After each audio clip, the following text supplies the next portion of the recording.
Bonjour à toutes et à tous, vous écoutez Cinécast. Salut Thibaut. Salut Guillaume. On est content de vous retrouver après 2 mois d'absence. Maintenant, on a vu la date, 25 mars. Ouh là là là là. Et ici, on est le 1er juin. Content de vous retrouver à quelques jours de la réouverture des salles de cinéma, puisqu'en Belgique, c'est donc le 9 juin. Le 9 juin, oui. Forcément, la date a été révélée. Enfin, on en a marre de ces codes-échos, de ces trucs. On sait en tout cas que le cinéma va réouvrir le 9 juin, ça c'est la bonne nouvelle. Et donc, l'objectif de cet épisode aujourd'hui, cet épisode un peu spécial, un peu old school, puisqu'on va parler un peu sans filet, comme on dit, avec des anecdotes, des trucs comme ça va être sympa. Mais on va parler des films qu'on a vus entre-temps, donc les films intéressants qu'on a vus ces 2 derniers mois. Il y en a certains qui sont moins intéressants, vous allez voir. La liste des films qui seront au cinéma le 9 juin, dont on vous a déjà parlé. On a déjà des critiques pour ces films-là, on mettra tout dans la description, comme ça vous pouvez aller réécouter tout ça si ça vous intéresse. Et ensuite, on vous parlera un tout petit peu des nouveautés qui vont arriver prochainement sur la chaîne, dans le podcast, sur tous les différents médias et supports où vous nous suivez. Et vous êtes toujours aussi nombreux. J'espère que vous êtes encore là. C'est surtout ça la question. Mais pourquoi a-t-on été absent ces 2 derniers mois, Guillaume ? On s'est beaucoup fâchés, toi et moi. Je pense que c'est ça. Il faut quand même être franc. Voilà, question d'argent, tu voulais plus. C'était compliqué. Donc non. I wish. C'est ça. You wish que tu voulais plus que 20 €. Alors, non. Donc du coup, voilà, moi j'ai été papa pour la 2e fois. Félicitations, Guillaume. Voilà, un garçon qui est pas très loin d'ici pour l'instant. Et donc voilà, ce fut un long périple et c'est pas fini, mais au moins maintenant on est de retour. Il y a eu le bif aussi quand même, faut pas l'oublier. Oui, accessoirement, il y a eu un petit temps d'arrêt à cause de moi aussi quand même. Oui, le mois d'avril pour Thibaut, c'est pas le mois le plus facile. Non, c'était très très fatigant. Je suis toujours fatigué d'ailleurs. Le bif, rappelons-le pour nos amis français, c'est donc le Festival international du film fantastique de Bruxelles. Exactement. Tu bosses sur ce festival depuis combien d'années maintenant, Thibaut ? Depuis 3 ans. Et voilà. 3 ans, et maintenant c'est un boulot. Oui, c'est mon boulot principal. C'est pas saisonnier, c'est vraiment voilà, le boulot. festival avait lieu en avril en ligne, et ça fut beaucoup de boulot. Beaucoup de boulot, beaucoup de bonheur aussi. Oui, évidemment. Pouvoir projeter tout ça. Et puis aussi, quand même, faut le dire, l'agenda ciné n'était pas hyper chargé. Donc, je veux dire, c'est pas si mal finalement qu'on a fait une pause à ce moment-ci, parce que vous l'avez pu remarquer aussi, vous qui êtes à l'affût des nouvelles sorties et tout. Pas beaucoup de sujets de discussion. Il y en a eu quelques et on va commencer par ça. Les films qui ont fait un peu l'actualité, qui ont fait un peu le buzz pendant ces 2 derniers mois. Tout de suite les grands mots. Un peu le buzz parce qu'il n'y avait pas grand chose, tu vois ce que je veux dire. Donc forcément on le remarque vite, tu vois, c'est comme une mouche dans le silence, tu la vois quoi.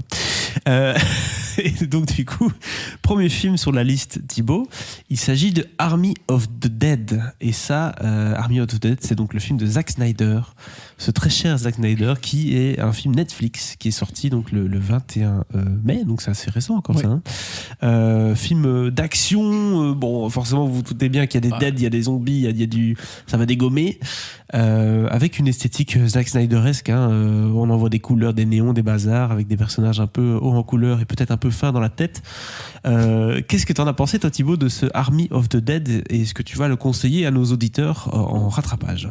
Écoute, contrairement à beaucoup de gens, j'ai l'impression sur internet, j'ai plutôt bien aimé le film et j'en suis le premier surpris. Parce que Zack Snyder, c'est quand même pas trop ma cam de base. Non. Faut dire que c'est ralenti à outrance, c'est sa photographie qui donne envie de se pendre tellement c'est gris à chaque fois. Et puis bon, ça ne sont que 2 des nombreux défauts que je trouve à Zack Snyder. Voilà, c'est vraiment pas ma cam d'habitude, mais faut croire que 2021 est son année, parce que son Justice League était quand même pas dégueu. Mm-hmm. Et puis là, voilà, Army of the Dead, j'ai l'impression que c'est... Alors, on retrouve certaines de ses marques, mais c'est un peu d'une certaine façon, c'est un peu un anti-Zack Snyder. C'est-à-dire que je pense que c'est le film le plus coloré qu'il ait jamais fait de sa vie, et il fera pas plus coloré que ça. Du coup, déjà, ça donne une autre ambiance. Bon, t'as toujours des ralentis, t'as toujours des trucs un peu cons, mais il y a pas mal de choses assez malines, et je trouve que cette histoire de zombie, elle est quand même plutôt bien foutue. Il évacue assez rapidement au début avec le générique toutes les explications pour te mettre dans le contexte, et puis il passe aux choses sérieuses, et tu sais directement où ça va ce vers quoi ça va, en tout cas une partie du film.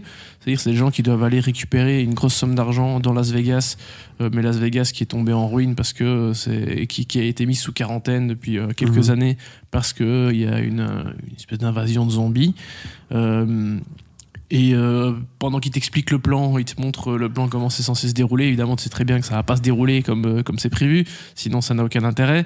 Et donc voilà, mais il y a des choses plus intéressantes que ça par rapport aux zombies. Normalement, il y a des zombies normaux qui sont juste débiles, qui marchent pas très vite, et voilà. Mais il y a des zombies qui ont l'air un peu plus intelligents que les autres, et c'est là que ça amène un peu plus de piment dans l'histoire, quoi. Et puis t'as une bande de personnages sympathiques. Des actions, enfin un peu d'action. Est-ce que c'est con? plus... Oui, c'est presque du second degré, j'ai envie de dire. Oui, complètement. Là, Zack Snyder se fait plaisir, contrairement à des films qu'il a fait plus récemment. On pense à Justice League et tout. C'est quand même des grosses machines, un peu plus sérieuses, un peu plus cadrées. Ici, il peut se faire un peu plus plaisir avec son style à lui. Et du coup, ça m'a l'air pas mal en tout cas. Ouais, et puis il y a même un petit côté qui m'a surpris dans l'écriture, c'est qu'il y a une relation entre un père et sa fille. D'habitude, franchement, je trouve que les relations familiales dans les films de Zack Snyder, c'est pas toujours ce qu'il y a de plus fin. Et là, j'ai trouvé ça assez intéressant. Et tu vois que le suicide de sa fille est passé par là, quoi. Ah, c'est clair que c'est un événement qui a marqué sa vie et qui va continuer de marquer ses différents films et plutôt, enfin voilà, ça c'est clair qu'on va le ressentir. Autre film sur cette liste de films à éventuellement rattraper, c'est Without Remorse sur Amazon Prime Video, donc sans aucun remords en français. Film de l'univers de Tom Clancy, hein, donc on précise bien quand même. Ah oui, bah écoute, moi c'était un des films que j'attendais le plus en tant que grand fan de Tom Clancy. Ouais, avec quand même, très curieux. Disons-le tout de suite, Michael B. Jordan dans le rôle principal, donc on part pas avec n'importe qui dans le casting, hein, on va directement taper haut. Et pas n'importe qui à la réalisation et au scénario, vu que c'est Stefano Sollima qui avait réalisé le 2e épisode de Sicario, et avec au scénario ce bon vieux Taylor Sheridan, qui était donc déjà scénariste des 2 Sicario. Donc visiblement les deux ils se sont bien entendus et ils se sont dit banco, on refait quelque chose ensemble, et donc ils adaptent un des premiers romans de Tom Clancy, en tout cas dans la saga Jack Ryan. Sauf qu'ici c'est pas Jack Ryan le personnage principal, c'est son fidèle lieutenant, son acolyte dont on fait la rencontre plus tard dans les livres, John Kelly, qui s'appelait encore John Kelly à cette époque-là, vu que par la suite il prend le nom de John Clark, et c'est le nom sur lequel tu commences à me perdre. C'est pour les aficionados. Oui, c'est pour les aficionados, mais bon, c'est pour ceux qui ont déjà vu des adaptations de Tom Clancy. C'est un personnage qu'on a déjà vu dans plusieurs films, qui a déjà été incarné par Willem Dafoe, par Liev Schreiber notamment, donc voilà, c'est pas un personnage qui sort de nulle part, mais potentiellement, moi personnellement j'ai toujours préféré John Clark à Jack Ryan, donc je suis assez content. Et c'est un premier épisode qui est pas incroyable, mais qui pose de bonnes bases pour clairement une future possible franchise qui se dirigerait vers Rainbow Six. C'est ça, clairement. Qui a fait les joies des gamers il y a 20 ans. Toujours aujourd'hui, le jeu siège la Rainbow Six, si je me trompe pas, ça fait au moins 5 ans qu'il est sorti celui-là. Et il se vend encore, il se joue encore, il y a vraiment des tournois sur ce jeu et tout, encore aujourd'hui. Donc écoute, la franchise n'est pas morte. J'y ai jamais joué, mais j'ai adoré les bouquins, je les ai lus je sais pas combien de fois. Donc voilà, il y a des séquences du film qui sont très efficaces. C'est pas un grand film dans l'ensemble, mais c'est cool de voir Michael B. Jordan dans ce rôle, parce que tu vois qu'il a la carrure pour faire des rôles d'action, quoi. C'est clair que le gars il s'est préparé, hein. Il a tout ce qu'il faut, il a une dégaine quand il sort son flingue, c'est tout à fait crédible. On a un peu une forme de Will Smith regen là, avec Michael B. Jordan, donc c'est pas mal.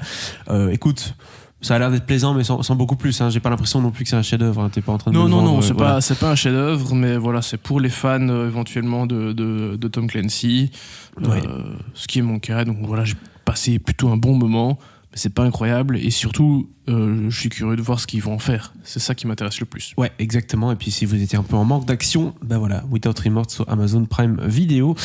Autre film qui a fait beaucoup de parler de lui dans l'Hexagone, hein, en grande partie, c'est Oxygène, qui a été diffusé sur Netflix, qui est sur Netflix depuis le 12 mai.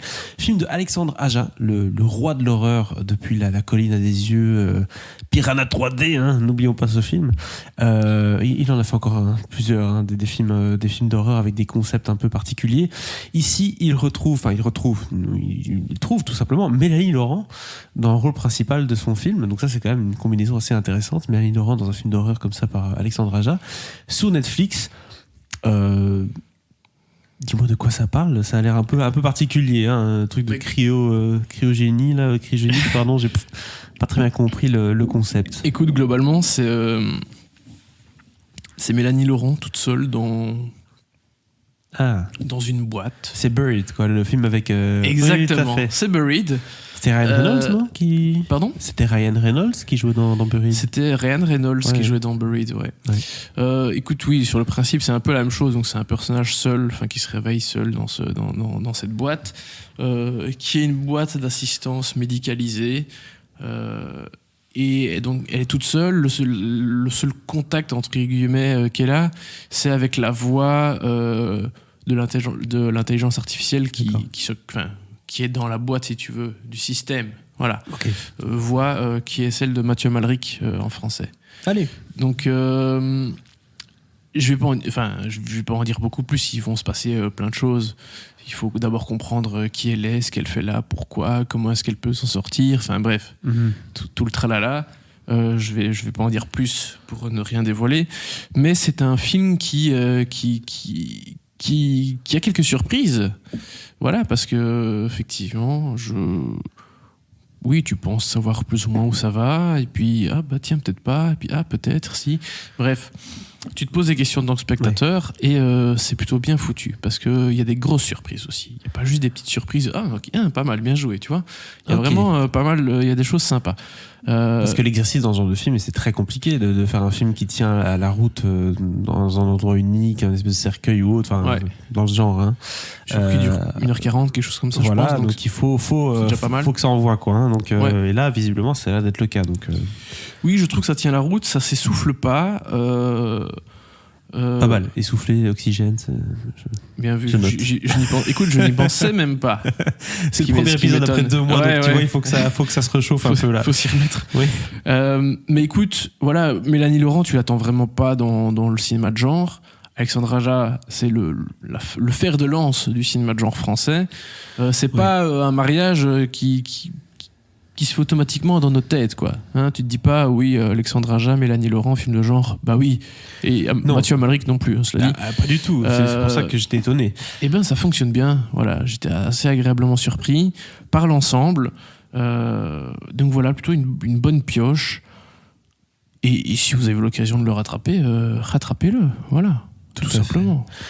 Autre film Netflix, toujours, décidément, on a l'impression qu'on est en partenariat avec eux. Il faut dire qu'ils ont fait pas mal de choses. Hein. Netflix, sont les seuls qui ont un peu sorti des trucs ces derniers temps. Ils ont bougé. The Woman in the Window sur Netflix depuis le 14 mai. Un film de Joe Wright avec Amy Adams, Anthony Mackie.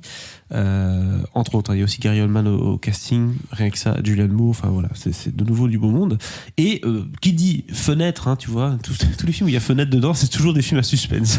Fenêtre sur cours, des trucs comme ça. Et donc merci, là, merci Alfred. Hein. Exactement. Donc La femme à la fenêtre, avec déjà une affiche qui fait tout à fait penser à un film thriller. Ici, on parle d'ici de Anna Fox, une psychologue, c'est ça, pour enfants agoraphobes qui vit cloîtrée dans sa demeure new-yorkaise et ce qui se met à espionner par la fenêtre les familles d'allure parfaite. Donc c'est un peu la même chose que Fenêtre sur cour, sauf que ici on regarde pas les voisins, on regarde les gens dans la rue. Alors c'est quoi ça, c'est quoi cette histoire, et surtout est-ce que ça donne bien, parce que Amy Adams, j'ai l'impression que ces derniers temps ça passe ou ça casse, hein. Écoute, Amy Adams, ça passe. Ah d'accord, il y a des choses qui passent pas. Le film ça casse par contre, mais bon, dans l'absolu, c'est une adaptation d'un best-seller assez récent, si j'ai bien compris, que je n'ai pas lu, qui a cartonné. C'est un best-seller. Donc voilà, forcément les gens attendaient ça. C'est Joe Wright avec un gros casting. Tu dis bon allez, ça peut être bien, quoi. Exact. Et en fait, oui, c'est une espèce de thriller hyper classique, quoi. Mm-hmm. Et si t'as jamais vu ce genre de film, bah ça peut fonctionner, mais bon, voilà. Et le problème, c'est qu'on a, c'est une dame seule chez elle. C'est des films de confinement. Elle a du mal. Elle prend des médicaments parce que dans sa tête ça va plutôt bien. Je vois déjà où ça va. Oui. Donc elle voit des choses et donc personne la croit, et bref, tu vois le bazar, quoi. Je vois tout à fait le bazar, et en effet c'est vrai que ça arrive parfois des films comme ça qui sont tellement typés, tu vois, où tu te c'est dis, hyper typé. bon bah voilà, j'ai déjà vu ce film 20 fois, quoi. C'est juste que maintenant on met une nouvelle couche de peinture, on met Amy Adams et c'est parti, quoi. C'est ça. Et le casting est pas mal, hein. Amy Adams, Gary Oldman et il y a Anti-Mackie, j'avais dit. allez, Julianne Moore aussi, il me semble, Julianne Moore, ouais, qui a un petit rôle dedans. Enfin voilà, chouette casting. Joe Wright s'en sort pas trop mal, hein. La réalisation, c'est quand même pas n'importe qui. Tout à fait. Il sait utiliser une caméra. Mais l'ensemble, c'est c'est bof, quoi. C'est ça passe. Voilà, c'est un peu anecdotique malheureusement parce que c'est pas très original, ça ne réinvente rien. Mais bon, ça a le mérite d'exister. Vous avez compris, c'est certainement pas celui-là qu'on vous recommande le plus dans la liste des sorties qui ont fait parler d'elle. Dernière sortie qui a fait parler d'elle, très très très récente. Du coup, pour nos amis français, c'est sur Salto. Pour nous en Belgique, il va falloir attendre malheureusement. C'est The Friends Reunion, donc Friends The Reunion. J'ai vu cet épisode qui dure 1h30, plus ou moins 1h26, un truc comme ça. D'accord que c'est pas un épisode. Non. En fait, c'est une émission télé. C'est un talk show, on va dire. Oui, c'est ça, Ouais, ok. c'est ça.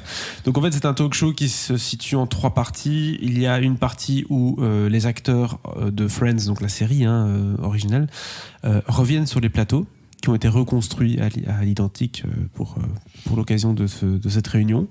Et en gros, bah voilà, ils arrivent dessus, c'est un peu filmé comme si c'était improvisé, alors que pas du tout. Et donc voilà, ils se rencontrent, ils disent « t'as vu, c'est la chambre et tout ». Enfin, donc un côté hyper nostalgique à crever, quoi. Après, deuxième partie, c'est... Mais ils ont tous déjà revu ce décor, je sais pas combien de fois en plus. Bah non, en fait, c'est la deuxième fois depuis la fin de la série qu'ils sont tous ensemble sur un plateau. Ah, tous ensemble, ok, d'accord. Voilà. Oui, mais bon, ils ont tous déjà revu ce décor plein de fois. Moi, je sais bien que Jennifer Aniston, elle surprenait des gens qui allaient visiter les décors. Ah ouais, bah voilà. Donc voilà, ici c'est pas le cas. Ils font en tout cas genre qu'ils ont jamais venu.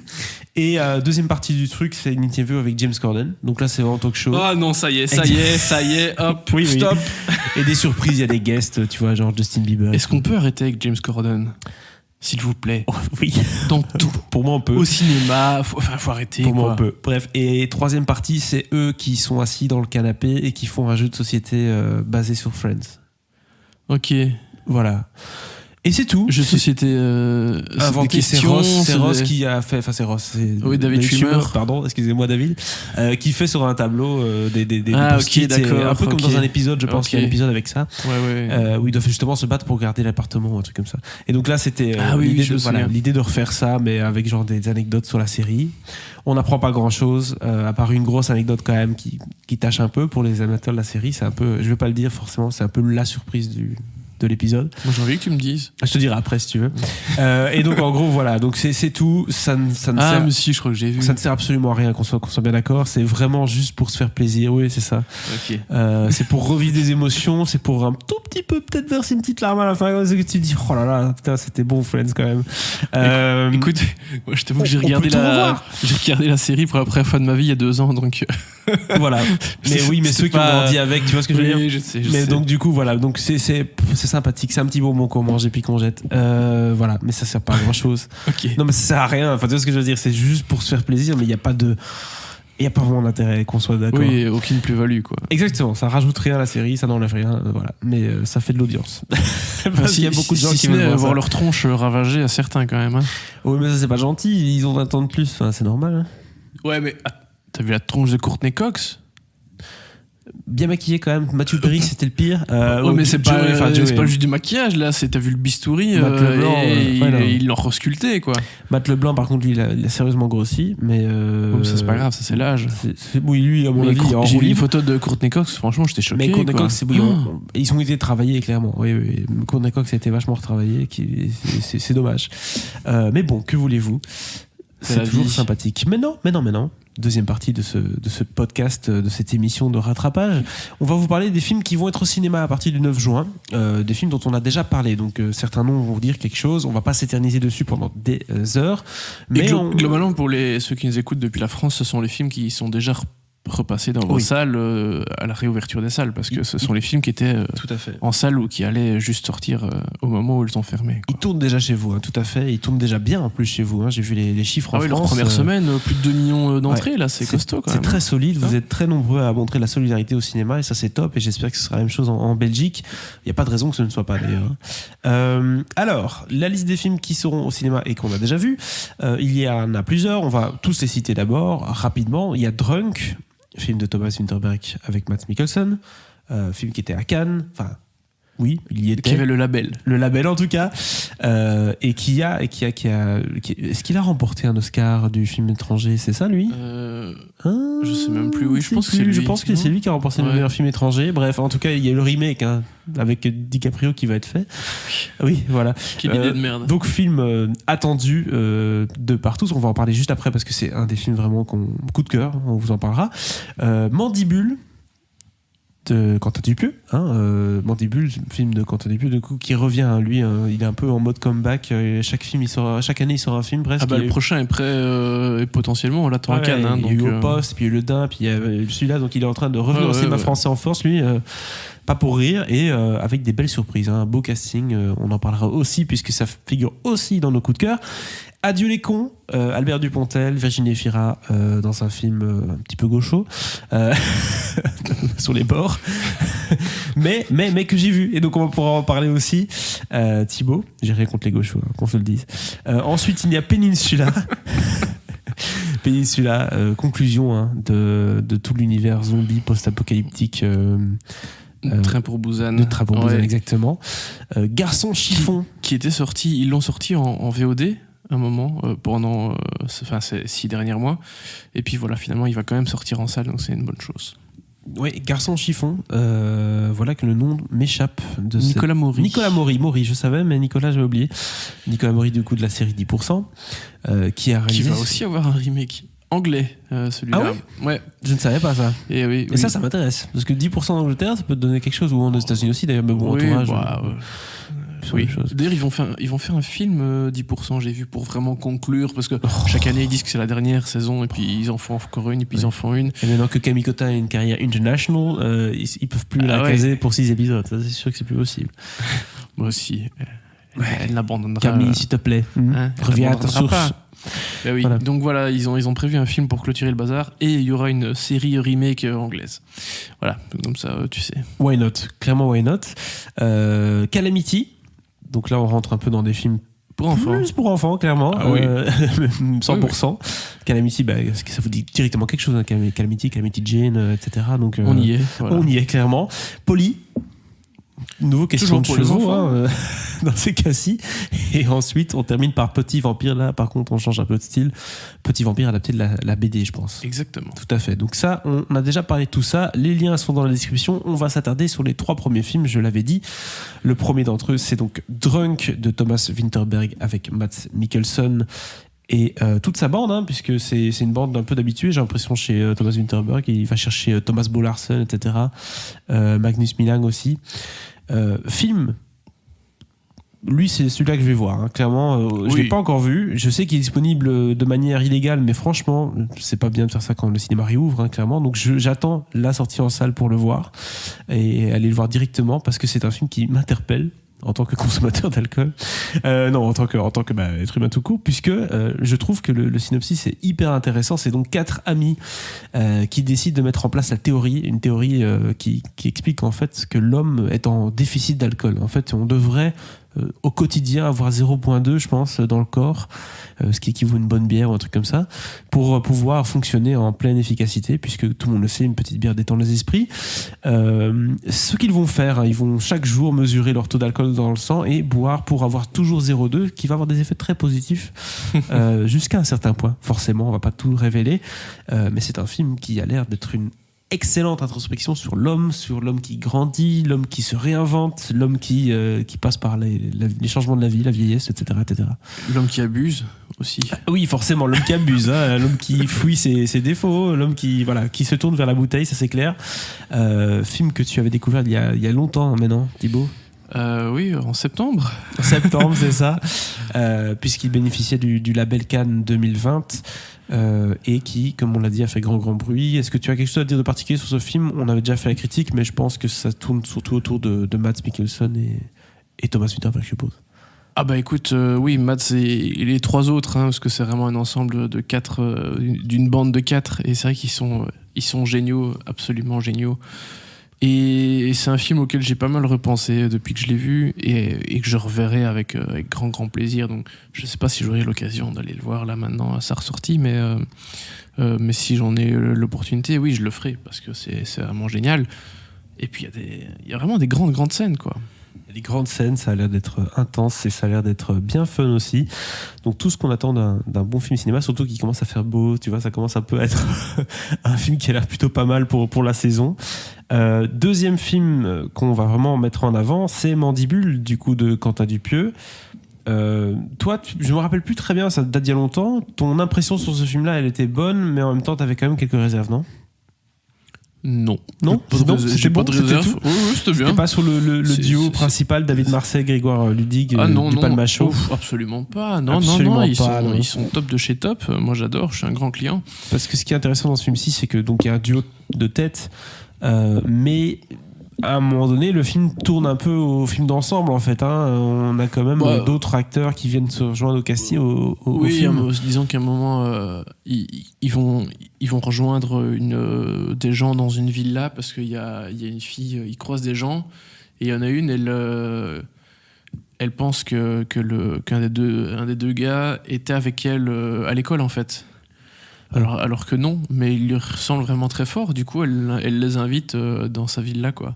Et donc c'est pour ça qu'à un moment, ils vont se retrouver avec plusieurs personnages, et dont celui interprété par Adèle Exarchopoulos, absolument délicieux. Franchement, on lui doit la meilleure scène du film, je pense. Donc, en même temps, c'est Dupieux, quoi. Une mouche géante, deux types cons comme des balais. C'est un peu Dumb and Dumber de Quentin Dupieux. Écoute, non, ça vaut la peine. Ça vaut la peine. Je l'ai revu quelques mois après, donc je l'ai revu en décembre, quelque chose comme ça. Bah, ça marchait toujours aussi bien, tu vois. Donc oui, il faut voir ce film. Et l'avantage avec Quentin Dupieux aussi, on peut le dire, c'est qu'il est ultra efficace dans ses films. 1h17, boum bam, c'est réglé. Ouais, mais alors je sais pas si c'est son meilleur, je pense pas que c'est son meilleur, mais c'est certainement le plus drôle, quoi, sans aucun doute. Moi, ce qui me surprend le plus, c'est le côté ensemble, finalement. C'est rare chez lui. Il n'a pas l'habitude de faire un film avec... dans Au Poste, il y avait quand même quelques rôles, ça tournait un petit peu, mais... T'avais pas des scènes où ils étaient plus... Enfin, d'habitude, ils étaient 2-3 dans une scène maximum. Là, il y a quand même des scènes un peu plus... des groupes, quoi. Oui, mais ça reste gentil. C'est pas un film choral non plus, quoi. Non, clairement pas. Peut-être que c'est la suite de sa carrière, on verra bien. Quentin Dupieux, qui va revenir très prochainement, puisqu'il a déjà fini son prochain film, tu le disais en début d'épisode. Ouais. On vous en parlera. Qu'on attend à Cannes, et écoute, j'ai hâte d'y être. Je sais pas dans quelles conditions ça va se passer, le festival, mais... Ah oui, c'est vrai. J'ai l'appart, j'ai l'avion, j'ai la crède. C'est l'appart habituel? Non. Ah non, c'est un autre. T'as upgradé ou tu... Écoute, oui, je pense que j'ai upgradé. Ah, écoute, tu me diras des nouvelles. Cette année, forcément, je ne pourrais pas te rejoindre pour des raisons évidentes. Mais après, c'est fini. On fait plus d'enfants et je peux y aller. Écoute, en tout cas, on fera peut-être sans doute comme pour Venise. J'essaierai de faire des critiques de temps en temps, de t'envoyer ça. Ah bah oui. Tu posteras tout ça. Ou bien, on se fera parfois des trucs à distance. On est en train d'un peu voir différentes méthodes de fonctionnement pour Cinécast. On essaie de creuser toujours, comme vous le savez, chaque année on change un tout petit peu la recette, et l'objectif c'est de vous amener le meilleur du cinéma en avant-première ici dans le podcast, bien entendu. Ouais. Et on attend du lourd quand même à Cannes cette année, il y a des gros trucs. On va pas chômer cet été, je pense que en tout cas jusque fin juillet ça va bien bosser. Août ça va être un peu plus calme pour des raisons de vacances, mais oui, il va y avoir du boulot juin juillet. Et la reprise de la saison prochaine avec Venise, ça va être costaud, parce que normalement le film d'ouverture c'est Dune. C'est pas annoncé officiellement, mais normalement c'est Dune. Autant dire qu'on va se faire plaisir. C'est clair. Voilà. Troisième film qu'on vous recommande chaudement pour la réouverture des salles le 9 juin prochain, c'est Adieu les cons de Albert Dupontel, je le disais, avec Virginie Fira, Albert Dupontel et Nicolas Marié en partie. Ici, c'est un film vraiment intéressant qui a été récompensé 7 fois au César quand même. Meilleur film, meilleure réalisation, donc c'est pas rien. Il est clair que pour le cinéma français, c'est une proposition très fraîche. Je veux dire, c'est une comédie, mais il y a de l'idée, il y a un style esthétique. Bon, c'est un peu sombre, le style visuel du film, mais il y a vraiment quelque chose. Il y a une saveur. Donc ça, c'est quand même, ça fait plaisir de voir ça, un film vraiment original. Et ici, le film, en fait, c'est l'histoire de Suze Trappet qui apprend à 43 ans qu'elle est grandement malade, et elle décide du coup de repartir à la recherche de son enfant qu'elle a abandonné quand elle avait 15 ans. Et quand elle va rechercher, parce que c'est des recherches administratives, elle va croiser JB, un quinquagénaire qui fait un burn-out complet et qui a en fait concrètement envie de se tuer, enfin se suicider. Et quand il se suicide, l'arme part et l'arme tue, en tout cas blesse un de ses collègues. Et donc en gros, il y a quelqu'un qui a tiré sur quelqu'un dans un bureau. Donc en gros, ce mec devient l'ennemi public numéro 1 pratiquement. Et voilà, donc ils vont devoir fuir ensemble tout en cherchant l'identité de son garçon. Bref, original, je le disais, surprenant, avec des personnages aussi hauts en couleur, l'aveugle, Monsieur Blin, etc. Donc c'est sympa. Monsieur Blin. Ouais, c'est sympa. Il y a vraiment César pour du meilleur acteur dans un second rôle quand même. Très sympa, très surprenant ce film de Albert Dupontel. Je sais pas ce que t'en avais pensé. Tu ne sais plus. Je ne sais plus. On en a parlé. Bah oui, bien sûr qu'on a parlé. Je sais que c'était bien, mais voilà. Oui. Alors, qu'est-ce que tu mets en évidence? J'avais plus de mal avec la fin. Oui. T'es là un peu. Parce que c'est un peu creepy, quoi. Oui. Il y a ce côté stalker qui est un peu gênant. Il y a tu sais, c'est un peu. Ça flirte entre le gênant et mignon. Genre, il a réussi à parler à la fille à qui il voulait parler depuis longtemps. Oui. Mais il y a quand même ce côté creepy. Et t'es là. Bref, je sais est-ce pas qu'on trop. laisse la caméra allumée? Mais bon, dans l'ensemble, il y a toujours la folie de Dupontel avec ses personnages hauts en couleur. Vraiment, à chaque fois, t'as personne qui a l'air juste un peu normal, quoi. Ils ont tous des trucs toujours très bizarres dans. Enfin, chaque personnage a au moins un truc particulier et c'est ce qui fait le charme du cinéma de Dupontel, quoi. Et quand tu vois un film de Dupontel, tu peux pas te tromper, c'est un film de Dupontel, quoi. Dans la mise en scène, dans l'histoire, il y a toujours il y a des éléments qui ressortent et c'est pour ça qu'Adieu les cons a plu, plaît et plaira encore un moment, je pense, parce que vraiment c'est une jolie réussite et c'est sans doute un des films les plus émouvant de Dupontel. Bon, Revoir la Haute est aussi assez émouvant, mais ici, ça l'est vraiment particulièrement. Donc voilà, je suis client, quoi. T'es client à fond. Et j'espère que vous l'êtes aussi, parce que c'est clairement les 3 films dont on vient de vous parler qu'on vous conseille pour la réouverture des salles. Drunk, Mandibule, Adieu les cons. Dites-nous si vous avez déjà été voir les films. Si vous êtes en France, forcément, vous avez eu l'occasion de le faire. Et en Belgique, lequel des 3 vous avez envie de voir en premier. C'est le but aussi de réouvrir les salles et aller un peu se faire plaisir au ciné. Ensuite, et fin de cet épisode spécial, on va vous parler des films qui arrivent très très prochainement. Enfin, on va pas vraiment parler en détail. On va juste donner la petite liste. Oui, voilà. Mais c'est ce qui vous attend dans les prochains épisodes. C'est ça, très prochainement, mais prochainement. Donc Sons of Philadelphia, déjà, premier film. Oui, de Jérémy Guèze avec Mathias Schoenaerts. Jérémy Guèze, j'adore ce nom. Avec Mathias Schoenaerts, tout à fait. Qui se passe je te le donne en mille. Boston, Philadelphia, d'accord. C'était tourné en partie à Anvers, donc c'est assez marrant. Tom et Jerry, attention. Donc clairement, on a aussi des propositions pour les enfants, c'est chouette. The Conjuring 3. Quand même gros film aussi, le 9 juin. Boom, Conjuring, c'est quand même des films qui marchent bien. C'est un des rares que j'ai pas encore vu de la liste. Je suis très curieux de voir ça, parce que c'est plutôt une bonne saga, une bonne franchise. Ouais. Ça tient bien en général. C'est toujours le même réel ou pas? Parce que j'ai pas trop regardé. Je pense qu'ils ont changé. Mais je pense que c'est pas James Wan. Ouais, c'est ça. Chacun chez soi, ensuite. De Michel Larocque. Ah, je me disais bien que c'est Michel Larocque, chacun chez soi, avec un titre un peu bateau. J'ai peur, hein. Tu l'as pas encore vu? Non. Est-ce que tu vas le voir jusqu'au bout? Écoute, on verra. Mais en même temps, quand je vois le nombre de sorties, là, on va pas pouvoir faire un épisode par film. On va pas faire 9 podcasts là, pour une semaine. Donc, il y aura peut-être des sacrifiés, qu'on se met d'accord. Donc il y aura peut-être des sacrifiés, exactement. Et franchement, si on sacrifie Michel Larocque, j'ai pas de soucis, quoi. Ensuite, il y a quand même Cruella. avec Emma Stone et Emma Thompson. La battle des Emma. Le film est déjà sorti en Belgique sur Disney+. Si vous payez le petit supplément. Avec l'accès premium, exactement. Mais il sera en salle dès le 9 juin. Ce qui me fait penser qu'on a complètement oublié un autre film qui est déjà sur Disney+, et dont on a déjà parlé il y a aussi en septembre dernier. C'était le grand gagnant de la Mostra de Venise, Nomadland. Il est dispo sur Disney+ déjà en Belgique, sans accès premium. Mais il sort le 9 juin. Voilà. Comme ça, tu sais. Magnifique. Mais Cruella, du coup, oui. Du coup, je l'ai déjà vu. J'ai déjà fait une critique dessus. Et ce sera sans doute un des premiers podcasts qu'on va faire pour la rentrée. Enfin, la rentrée. C'est pas vraiment la rentrée. C'est ça. C'est notre rentrée, mais ce n'est pas la rentrée. La reprise, c'est comme ça qu'on l'appelle.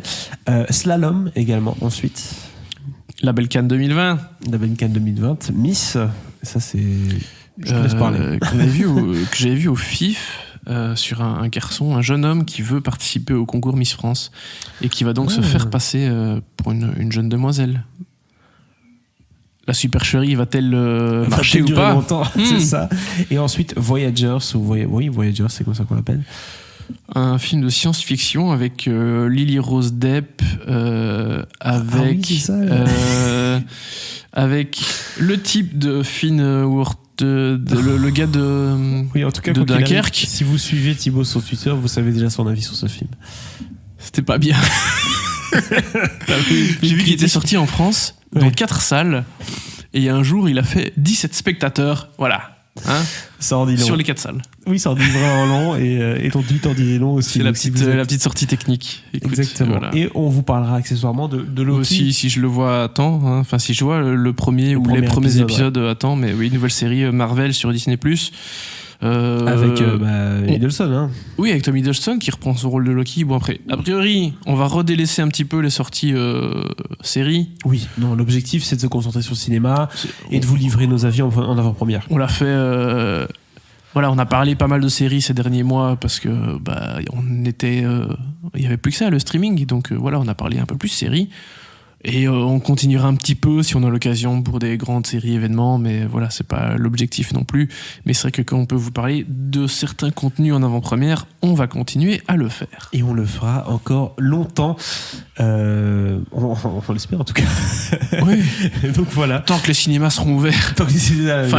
Même quand ils seront fermés. Il va rentrer en mode guerre ici. Même s'ils ferment à nouveau, on sera là.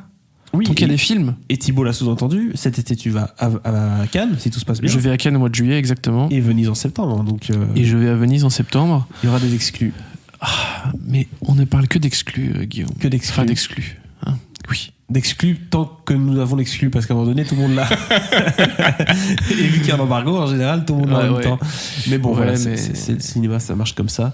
Vous savez où être au bon endroit sur Cinécast. Donc abonnez-vous sur la plateforme de votre choix. Suivez-nous sur les réseaux sociaux également, puisque comme on vient de le dire, il y a parfois des petits trucs un peu juteux, notamment sur le Twitter de Thibaut. Tout de suite les grands mots. Par contre, ça parle parfois de cyclisme ou d'autres choses. Hein. C'est pas que du cinéma. Écoute, j'ai pas parlé tant que ça de vélo pendant ce Giro. Je suis assez fier de moi. T'es assez fier de toi. Formule 1 éventuellement ou pas tellement. Ou les je suis les grands prix. Mais ou les aéroports là sur National Geographic là, tu vois. Comment ça s'appelle? Non. Ça va, j'ai regardé un truc. Je rigole. Tu vas balancer tout ce que je regarde sur Disney Plus et sur Netflix. Ma femme regardait ça dans le temps et j'ai dit ça peut plaire à Thibaut ça. Donc voilà.